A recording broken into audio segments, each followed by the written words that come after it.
Sir వచ్చారు, మోత మోగించండి. నాని ఎప్పుడప్పుడు అంటాడు నాకున్న సమస్యలు ఏదంటే అతనికి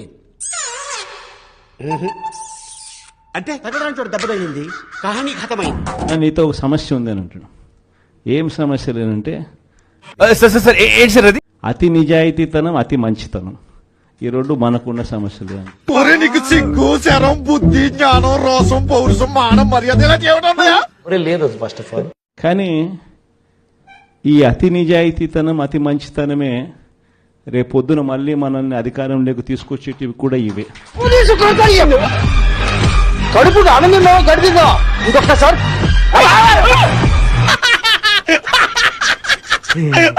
ఎందుకనంటే జగన్ ఇవన్నీ చేయగలిగాడు కదా. యువర్ థింకింగ్ అన్ని అబద్ధాలు రాశారు సార్. చంద్రబాబు నాయుడు దీనికన్నా ఓ 2-3 ఇంతలు ఎక్కువ చెప్తున్నాడు, అంతే కదా. వద్దున్నవాడు ఎవడో ఇలాంటివి ఇంకా కావాలని కోరుకోడు. మీరు చెప్తే నిజమే అనిపిస్తుంది సార్. అందులో చంద్రబాబు నాయుడు మోడీతో కలిసి వస్తున్నాడు కదా.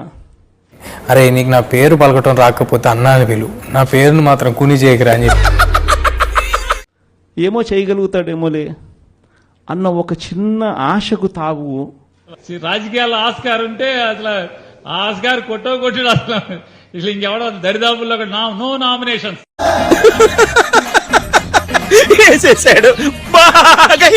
బహుశా మన పాలనలో మనం ఇంత బటన్లు చక్కగా నొక్కాం కాబట్టి బహుశా ఆశ కూడా ప్రజలకు కలిగింది. మా గెటబుల్ చూసి మీరు అపార్థం చేసుకుంటున్నారు. మాకంత పొజిషన్ లేదండి బాబు. 6 నెలలు తిరక్క మునిపోయి ఈరోజు పరిస్థితి ఏమిటి అని అంటే, ప్రతి ఇంట్లో చర్చ ఏమిటి అని అంటే, ఇక్కడే ఉన్నారా జగన్ కనీసం పలావన్నా పెట్టేవాడు, చంద్రబాబు నాయుడు బిర్యానీ పెడతానన్నాడు. ఇలాంటివంటే నాకు బాగా ఇంట్రెస్ట్. మనకి చదువు తప్ప అని ఇంట్రెస్టే తినా. ఇప్పుడు తీరా చూస్తే పలావు పోయింది, బిర్యానీ కూడా పోయింది, పూర్తిగా ఏమీ లేకుండా పోయింది అని. ఎక్కియాలంటే ఈ మాత్రం ఎరుపు. ఎవరెరి పప్పులో ఒక్కసారి గుర్తు తెచ్చుకో. సంక్రాంతి తర్వాత నేను కూడా ఇక జిల్లాల బాట పడతాను. గురువారము బహుశా జనవరి నెలాఖరు నుంచి మొదలు పెడతాను అనుకుంటా. రాంగ్ రా, నువ్వు మనిషి ఇంకా మారవు, నువ్వు కట్టగాదు. ప్రతి వారం బుధవారం గురువారం నేను కూడా జిల్లాల్లోనే పడుకుంటా, బాగా తింటాను, తిరుగుతాను. పార్లమెంటు ఒక యూనిట్ కింద తీసుకొని నేనే అక్కడికి వచ్చి నేనే బస చేస్తా. అవన్నీ నమ్మే ఉంటే నీ ఫేస్ లాగే నువ్వు ఏదో కన్నాలేసుకు బతకాల్సి వస్తుందిరా. బుధవారం అంతా కార్యకర్తలతో 3 కాన్స్టిట్యున్సీస్, గురువారం అంతా మరో 4 కాన్స్టిట్యున్సీస్ కార్యకర్తలతోనే మమేకమయ్యే కార్యక్రమాలు.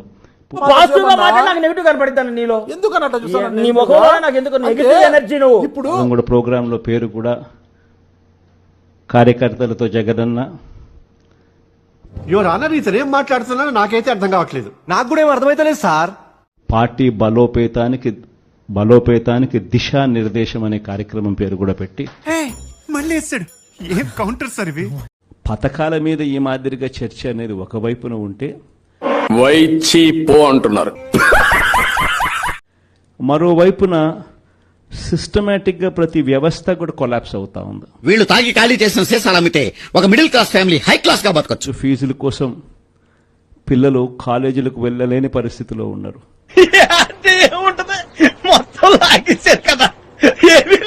డిసెంబర్ వచ్చేసరికి మామూలుగా జనవరి నుంచి ఫీజులు పెండింగ్.